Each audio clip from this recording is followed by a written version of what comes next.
আজকের এই ভিডিওটা অতি গুরুত্বপূর্ণ। দেখা মাত্র প্রত্যেকটা বাংলাদেশী নাগরিক এটা ভিডিওটা শেয়ার করে দিবেন, কারণ আমি যে তথ্যগুলো দিচ্ছি ঐতিহাসিক, চমকপ্রদ যে বিশেষণেই এই ঘটনাকে বিভূষিত করার চেষ্টা করা হোক না কেন, কোনো সমর বিশেষজ্ঞ, কূটনৈতিক বিশেষজ্ঞ, রাজনৈতিক বিশেষজ্ঞ, বিদেশ মন্ত্রকের বিশেষজ্ঞ কারোর পক্ষেই এই ঘটনাকে ব্যাখ্যা করা সম্ভব হচ্ছে না। কেউ সুদূর কল্পনাতেও আনতে পারছে না যে 2020 সালে লাদাখে দুই দেশে সেনাবাহিনীর মধ্যে যে যে টেনশনের সিচুয়েশন তৈরি হয়েছিল তার ঠিক 4 বছরের মধ্যে এই ঘটনাও ঘটা সম্ভব। আর হ্যাঁ, ওই যে বলে না মোদি হ্যায় তো মুমকিন হ্যায়, সত্যিই মোদি হ্যায় তো মুমকিন হ্যায়। চীনের সঙ্গে ভারতের এই রকম সম্পর্ক হয়ে যাবে, এই বন্ধুত্বপূর্ণ জায়গায় চলে যাবে, এটা কেউ বোধহয় সুদূর কল্পনাতেও আনতে পারেনি। আর সেই অসাধ্য সাধনটাই হলো ভারতের এনএসএ অজিত ডোভাল উড়ে গেলেন চীনে, এবং সেই চীনে গিয়ে সেখানে কোনো ছোটখাটো বৈঠক নয়, সেখানকার বিদেশ মন্ত্রী যিনি রয়েছেন সেই ওয়াং ইর সঙ্গে তিনি দীর্ঘ বৈঠক করলেন। 3 দিনের সফর ছিল এবং সেখানে ছটা কর্মসূচি দুজনে মিলে একসঙ্গে করা হবে, এই জায়গায় অঙ্গীকারবদ্ধ হলো। এবং যে চেনা শত্রুতা, চেনা বৈরিতা চীনের সঙ্গে ছিল, সেই পথ আপাতত বন্ধ। দুই দেশই পরম বন্ধুত্বের দিকে হাঁটবে। আর এই খবর সামনে আসার পর খুব স্বাভাবিকভাবেই সব থেকে বেশি লাফাচ্ছিল এই মুহূর্তে উচ্চিংড়ের মতো যে ব্যক্তি, সেই বাংলাদেশের প্রধান সেজে বসে থাকা মোহাম্মদ ইউনিস। বুঝতে পারছেন যে ঠিক কত বড় আছুলা মাছটা তিনি খেয়ে গেছেন, মুখ পুরোপুরি চুন হয়ে গেছে। এবার একটা সন্দেহ আপনাদের মনের মধ্যে জাগতে পারে যে চীনকে কি সত্যিই বন্ধু হিসেবে মেনে নেওয়া যায়? যেটা করছে সেটা কি অভিনয় নয়? এই বন্ধুত্বের অভিনয় দিয়ে ঢুকে ভারতের আবার সর্বনাশ করে ছেড়ে দেবে না তো? না না, একদমই তাই নয়। বাস্তব পরিস্থিতি যেভাবে অ্যানালিসিস করে সামনে আসছে, সেখানে চীন কিন্তু চাইলেও এখন আর ভারতের সঙ্গে শত্রুতা করতে পারবে না। আর চীন চীনকে এইভাবে শত্রুতার জায়গা থেকে সরিয়ে এনে কার্যত পরম বন্ধুর জায়গায় পেয়ে যাওয়া ভারতের এই মুহূর্তে সব থেকে বড় কূটনৈতিক জয়। এবং তার থেকেও যেটা সবথেকে গুরুত্বপূর্ণ হতে চলেছে, সেটা হচ্ছে বাংলাদেশের অবস্থা কিন্তু আরো সঙ্গীন হতে চলেছে। কারণ আপনারা জানেন যে আগামী 20 জানুয়ারি ডোনাল্ড ট্রাম্প চলে আসছেন হোয়াইট হাউসের মসনদে, এবং তারপর কিন্তু যেটুকুনি ইউএস সাপোর্ট আসছিল সেটা স্টপ হয়ে যাবে। এখন একটা কথাই সব থেকে বড় হয়ে দেখা দিচ্ছিল, যে জো বাইডেন না থাকলেও এই বাংলাদেশের শক্তি আরো বৃদ্ধি হবে। কেননা দুদিক থেকে তারা সাপোর্টটা পেতে পারে। একটা হচ্ছে চীন সরাসরি মদত করবে বাংলাদেশকে, অন্যদিকে চীন আরেকটা যাদেরকে স্কেপগোট করে রেখে দিয়েছে সেই পাকিস্তানে তারা মদত পাঠাবে, সেই পাকিস্তানের মদত আবার বাংলাদেশে চলে আসবে। ফলে বাংলাদেশের এই চিৎকার চেঁচামেচি আরো বাড়বে এবং ভারতের জন্য আরো সেটা ডিস্টারবেন্স ক্রিয়েট হবে। কালকেই একটা প্রতিবেদনে আপনাদের বলেছিলাম যে ভারত কিন্তু বড় কূটনৈতিক খেলা খেলেছে। তারা কিন্তু শ্রীলঙ্কার সঙ্গে স্ট্র্যাটেজিক পার্টনারশিপে চলে গেছে, এবং শ্রীলঙ্কান প্রেসিডেন্ট, যিনি নাকি বামপন্থী, যিনি নাকি চরম ভারত বিদ্বেষী, তিনি ভারতের মাটিতে এসে বলেছেন শ্রীলঙ্কার যে টেরিটরি রয়েছে তাকে ভারত বিরোধী কোনো কাজের জন্য ব্যবহার করতে দেব না। ফলে জলপথ হোক, আকাশ পথ হোক, সমস্ত জায়গায় পাকিস্তান বা চীন থেকে ডিরেক্ট এড পাওয়া বাংলাদেশের বন্ধ হয়ে গেছে। এই অবস্থায় একটা জায়গা ছিল যে চীন যদি শত্রুতার পরিবেশটা বজায় রাখতো, তাহলে যেন তেন প্রকারণে তারা কিন্তু বাংলাদেশকে ফান্ডিং করতো, তারা কিন্তু এড পাঠাতো, এবং সেই জায়গা থেকে বাংলাদেশ থেকে বিপদ কিন্তু ভারতের বাড়তে পারতো। কিন্তু যেটা খুব গুরুত্বপূর্ণ হলো যে ওয়াং ই, যিনি চীনের বিদেশ মন্ত্রী, সেই দুই বিদেশ মন্ত্রীর সঙ্গে বৈঠক করলেন অজিত ডোভাল। নিশ্চিতভাবে নরেন্দ্র মোদীর নির্দেশে উড়ে গেলেন, 3 দিনের সফর করলেন। এবং সেখানে সব থেকে গুরুত্বপূর্ণ যে দুটি বিষয় উঠে এলো, সেটা হচ্ছে এক, দুই দেশের ব্যাপারে কেউ কোনো রকম নাক গলাবে না, এবং দুই, স্টেপ বাই স্টেপ পার্মানেন্ট সলিউশনের দিকে সমস্ত সমস্যা নিয়ে এগোনো হবে। অর্থাৎ আপাতত যেগুলো খুচরো সমস্যা রয়েছে সেগুলোকে সমাধান করা হবে, তারপর মাঝারি মাপের সমস্যা, এবং শেষে বড় সমস্যা যেটা রয়েছে সেই দিকে হাঁটা হবে, কিন্তু পার্মানেন্ট সলিউশনের দিকে হাঁটা হবে। একদম পয়েন্ট ধরে ধরে 6টি বিষয়ে দুই দেশের মধ্যে সহমত হয়ে গেল। কোন 6টি বিষয়ে দুই দেশের মধ্যে সহমত হলো? এক, যেটা নাম্বার 1 পয়েন্ট ছিল, যেখান থেকে একটা বড় সমস্যার সূত্রপাত হচ্ছিল বলে অনেকেই মনে করছিলেন, সেই পূর্ব লাদাখে শান্তি বজায় রাখা হবে। দুই দেশের সেনায় কেউ কারোর বাউন্ডারি অতিক্রম করবে না এবং কেউ কাউকে ডিস্টারবেন্স করবে না, এই জায়গাটার উপর তারা কাজ করবে। দুই, সীমান্তে সমস্যা সমাধানে যৌথভাবে কাজ করবে। এই জায়গাটা সব থেকে ইম্পর্টেন্ট। এটা একটু আমাদের ম্যাপটা দেখালে আপনারা আরো ভালো বুঝতে পারবেন। দেখুন, চীনের সঙ্গে ভারতের একটা বিশাল বিশাল অংশের পুরো উত্তর অংশের ম্যাপ কিন্তু বর্ডার কিন্তু শেয়ার রয়েছে। সেই জম্মু কাশ্মীর থেকে শুরু করা হচ্ছে, তার মধ্যে আকসাই চীন তো চীনের পাশে রয়েছেই। এখানে লাদাখের যে অংশটা রয়েছে, হিমাচল প্রদেশ, উত্তরাঞ্চল, এই সমস্ত জায়গা কিন্তু এই দিকটা ডিস্টার্বিং এরিয়া হিসেবে রয়ে গেছে। অন্যদিকে সিকিম, সিকিমের পর ওই ছোট্ট খাসটা ভুটানের মাথায় দেখতে পাচ্ছেন, সেইখানটা কিন্তু পশ্চিমবঙ্গের জন্য বিপদ। ওই পয়েন্টটা একটু পরে আসছি, তাহলে আরো ভালো বুঝতে সুবিধা হবে। এরপর অরুণাচলের যে বিস্তীর্ণ সীমাটা রয়েছে, এই জায়গাটাও কিন্তু চীনা আগ্রাসন সবসময়ই দেখা যায়। এবং এই যে বাংলাদেশ ইস্যুটা উদ্ভব হয়েছে, তার একটা বড় কারণ কিন্তু অরুণাচলে ভারতীয় সেনাবাহিনীকে অনেক স্ট্রং করে দিয়েছিলেন নরেন্দ্র মোদী। এবং শেখ হাসিনা থাকার সময় যে দু দেশের মধ্যে একটা স্ট্র্যাটেজিক্যাল পার্টনারশিপ তৈরি হয়েছিল, তার ফলে এই বাংলাদেশের মধ্যে দিয়ে রেলপথ ভারতবর্ষ ইউজ করতে পারবে, এবং সেটাও অরুণাচল প্রদেশের যে সেনাবাহিনী রয়েছে তাদের যে রিসোর্স রিফুয়েলিং করা, সেই কাজে ব্যবহার করা হবে। এবং এক্ষেত্রে যদি করা হয়, দেখুন, ওই বিহার দিয়ে এসে পশ্চিমবঙ্গের একদম ওই মাথাটা দিয়ে এসে আসাম দিয়ে গিয়ে অরুণাচল প্রদেশে ঢোকা, এই যে পথটা, রেলপথটা ইউজ করতে হয়, সড়কপথটা ইউজ করতে হয়, এইখানে অরুণাচল প্রদেশে যদি চীনা আগ্রাসন হয়, তাহলে সেক্ষেত্রে কিন্তু ওই রিসোর্স পাঠাতে অন্তত 36 থেকে 38 ঘন্টা সময় লাগবে। আর এইটা যদি এই বাংলাদেশের মধ্যে দিয়ে ইউজ করা যায়, বাংলাদেশের মধ্যে দিয়ে মেঘালয় হয়ে আসাম হয়ে অরুণাচল প্রদেশে পৌঁছয়, এই যে শর্টকাটটা যদি ইউজ করা যায়, সেটাই নেমে আসবে 8 থেকে 9 ঘন্টার মধ্যে। কোথায় 36-38 ঘন্টা, কোথায় 8 থেকে 9 ঘন্টা। যুদ্ধকালীন পরিস্থিতিতে এটা কিন্তু খুব ইম্পর্টেন্ট সময়। এবং সব থেকে যেটা গুরুত্বপূর্ণ, যেটা পশ্চিমবঙ্গের ব্যাপারটা বলছিলাম যে একটু পরে আলোচনা করছি, পশ্চিমবঙ্গের সব থেকে ডেঞ্জারাস পার্ট হচ্ছে ওই চিকেন নেক। এখানে দেখতে পাচ্ছেন নেপাল এবং বাংলাদেশ প্রায় মিলে গেছে, একদম সরু একটা সুতোর মতো জায়গা, যেটা ভারতবর্ষের অংশ হিসেবে থেকে গেছে। এবং সেই জায়গা থেকে ওই সিকিমের খাঁজে, সিকিম আর ভুটানের খাঁজে চীনের যে জায়গাটা রয়েছে, সেটার ডিস্টেন্স কিন্তু এমন কিছু বেশি নয়। এবার যদি চীন ইচ্ছা করে, তাহলে ওই নেপাল দিয়ে তাদের সামরিক অস্ত্র বা সামরিক যে জায়গাটা, সেটা ওখান দিয়ে করে ভারতের ওই এলাকাটা ডিস্টার্ব করতে পারে। এবং নেপালও হচ্ছে কিন্তু চীনের কাছে অনেকটা কর্জদার, তাদের দেনায় কিন্তু ডুবে আছে। এই জায়গায় বাংলাদেশ থেকে অশান্তি ছড়াচ্ছে, ওই দিক থেকে নেপাল, এদিক থেকে বাংলাদেশ। এই অ্যাটাক হলে এই চিকেন নেক কিন্তু কেটে যাওয়ার সম্ভাবনা আছে।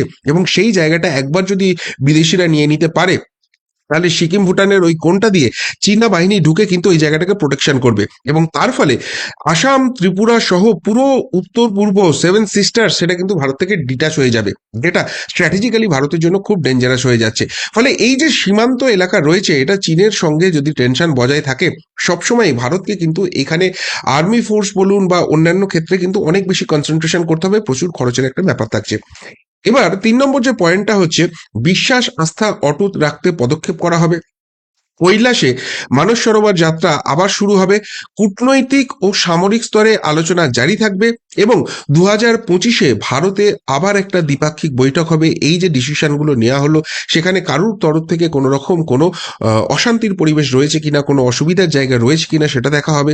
এবং এই বৈঠকটা ভারতে হবে। এবং সব থেকে গুরুত্বপূর্ণ, ছোটখাটো কেউ আসছেন না, চীনের যিনি ভাইস প্রেসিডেন্ট, সেই হান ঝেং, তিনি কিন্তু ভারতবর্ষে আসবেন, এবং তারপর এই বৈঠকটা হবে। অর্থাৎ এরপর প্রতি বছরই পিরিয়ডিক্যালি ভারত এবং চীনের মধ্যে এই দ্বিপাক্ষিক বৈঠকটা হবে, যাতে দুই দেশের সম্পর্ক আরো বেশি মজবুত হয়। এবার এগুলো তো খাতায় কলমে শুনতে খুব ভালো লাগে, বাস্তবিকই চীন কি এগুলো মেনে চলবে, নাকি ভারতের উপর যে আগ্রাসন রাখছে সেটা তারা কন্টিনিউ করবে? সেখানে কোনো কারণে ডিস্টারবেন্স এসছে, এই জন্য সাময়িক একটা কোথাও গিয়ে অভিনয় করছে। আগামী দিনে আবার চীন তার নিজের রূপ দেখাবে, কেননা চীনের আগ্রাসন নীতি সকলেই জানে।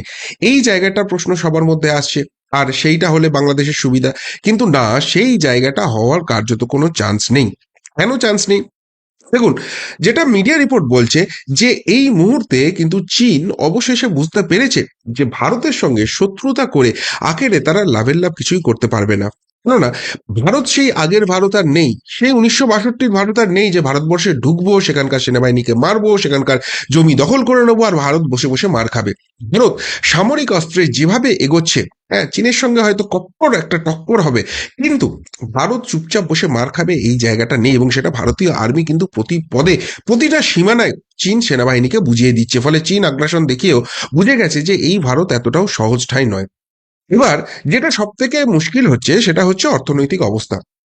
এখানে দু দেশেরই একটা নিজেদের উপর ডিপেন্ডেন্সি তৈরি হচ্ছে। কেননা চীন এবং ভারত এটা হচ্ছে পৃথিবীর সব থেকে বড় জনবহুল দুই দেশ। এখন ভারতের যে জিডিপি রেট আগে যেটা অনেক পিছিয়ে ছিল, ভারতের যে ইকোনমিক্যাল গ্রোথ সেটা পার ইয়ার প্রায় 7% হিসেবে বাড়ছে, জাপানকেও পিছনে ফেলে দিচ্ছে।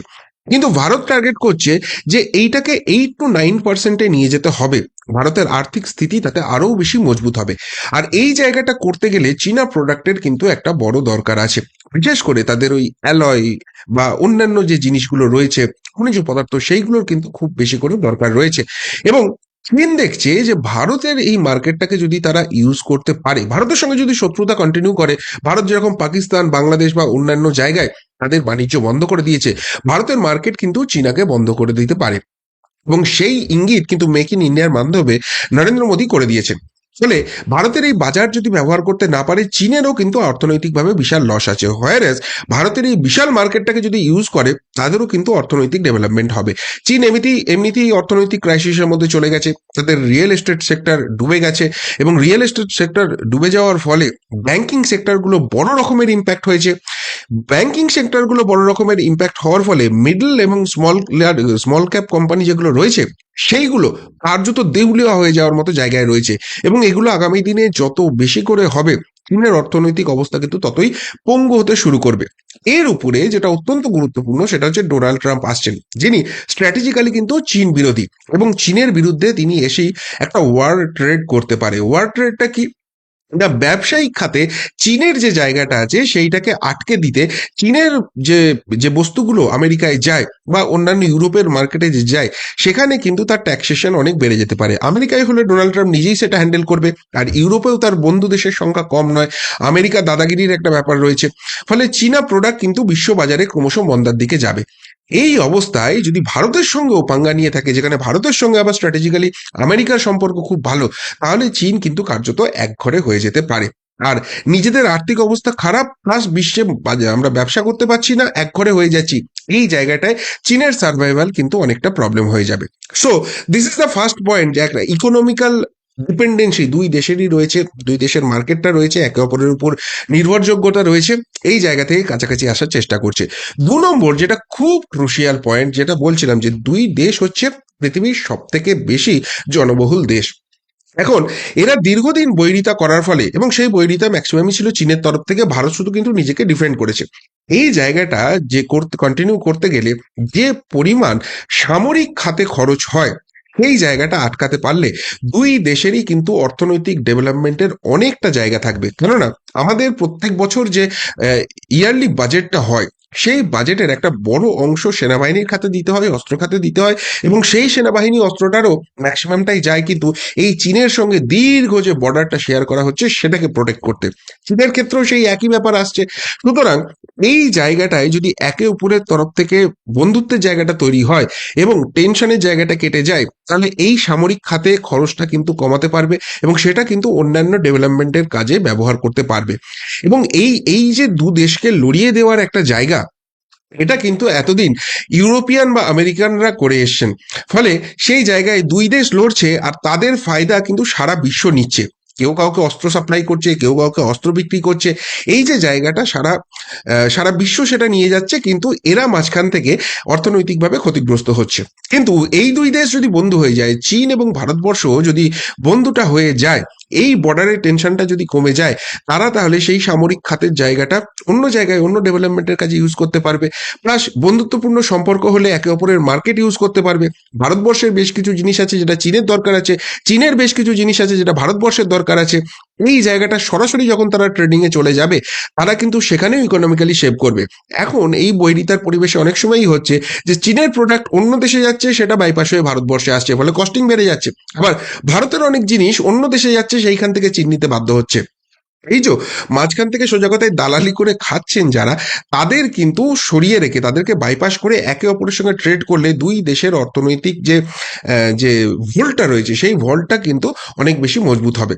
ফলে এই মুহূর্তে চীন কিছুতেই তাদের এই অর্থনৈতিক খারাপ অবস্থা, এবং আগামী দিনে ট্রাম্প আসার পর আরো খারাপ অবস্থা হতে পারে, এই জায়গা থেকে ভারতের সঙ্গে টেনশন চাইবে না, ভারতের সঙ্গে বৈরিতার জায়গা চাইবে না, একঘরে হতে চাইবে না। এবং সেই কারণেই কিন্তু চীন হাত বাড়াচ্ছে, এবং যে কারণে এনএসএ এই দেশের যিনি এনএসএ আছে তিনি যাচ্ছেন এবং সেখানে চীনের বিদেশ মন্ত্রী তার সঙ্গে বৈঠক করছেন। এবং পরের বার যখন দ্বিপাক্ষিক বৈঠক হবে তখনও হয়তো এই অজিত ডোভাল বা জয়শঙ্কর বৈঠক করবেন, কিন্তু চীনের যিনি ভাইস প্রেসিডেন্ট তিনি আসছেন সেই দ্বিপাক্ষিক বৈঠকে যোগ দিতে। ব্যাপারটাকে কতখানি সিরিয়াসলি নিচ্ছে। এখন আমেরিকার জো বাইডেন সরে যাচ্ছে, শেষ ভরসা ছিল চীন, হয় পাকিস্তানকে মদদ দিয়ে পাকিস্তান থেকে ঘুরিয়ে বাংলাদেশের সাপোর্ট আসতো, কিংবা চীনটা কি এদিক ওদিক দিয়ে কোনোভাবে সাপোর্টটা আসতো, সেই ভরসাতেই কিন্তু ইউনূস এতদিন এগোচ্ছিল। কিন্তু এই ভারত আর চীনার যদি সম্পর্ক ঠিক হয়ে যায়, যে 6টা পয়েন্টে তারা কথা বলেছে তার মধ্যে হচ্ছে পূর্ব লাদাখে শান্তি বজায়, সীমান্তে সমস্যা সমাধানে যৌথভাবে কাজ, বিশ্বাস আস্থা অটুট রাখতে পদক্ষেপ, এই 2 নম্বর এবং 3 নম্বরটা সব থেকে গুরুত্বপূর্ণ। এবং এই বিশ্বাস আস্থা অটুট রাখতে গেলে ভারত তো কোনো সময় আগ্রাসন দেখাবে না চীনের দিকে, কিন্তু যদি বাংলাদেশকে তারা পিছন থেকে সাপোর্ট করে এবং বাংলাদেশ এই বেয়াদবিগুলো কন্টিনিউ করে, ভারত কিন্তু এই জায়গাটা আর মানবে না। এবং সেক্ষেত্রে ট্রাম্প মোদি হাত মেলাবে, চীনের অবস্থা খারাপ হবে। ফলে এই জায়গাটাতেই পয়েন্টটা চলে আসছে যে চীন কিন্তু গদ্দারি করার মতো জায়গা নেই, তাই এতদিনের দীর্ঘ বৈরিতা ভুলে তারা ভারতের পরম বন্ধু হয়ে উঠতে চাইছে। আর এইটা যদি সত্যিই হয়, দু দেশের মঙ্গল তো হবেই, মাঝখান থেকে আছলা পাঁচটা যে খেয়ে গেল তার নাম হচ্ছে মোহাম্মদ ইউনূস। আর তাই বাংলাদেশের এই লম্ফঝম্প আর কতদিন কন্টিনিউ হয়, জো বাইডেন যাচ্ছে চীনের সাপোর্ট সরে যাচ্ছে, সেটাই শুধু দেখার। এবং এই দুটো সাপোর্ট চলে যাওয়ার পর ভারতের বিরুদ্ধে এত লম্ফঝম্পের ফলে এবার পাল্টা প্রতিক্রিয়া যেটা হবে সেটা কিভাবে সামাল দেয় ইউনূস, সেটাও কিন্তু দেখার ব্যাপার। কি বলবেন ভারত চীনের এই ডেভেলপমেন্ট নিয়ে, এই বন্ধুত্বের জায়গা বৈরিতা ভুলে দু দেশের একের উপর ডিপেন্ডেন্সিতে আসা, সেই নিয়ে যদি কিছু বলার থাকে অবশ্যই কমেন্ট বক্সে কমেন্ট করে জানাবেন।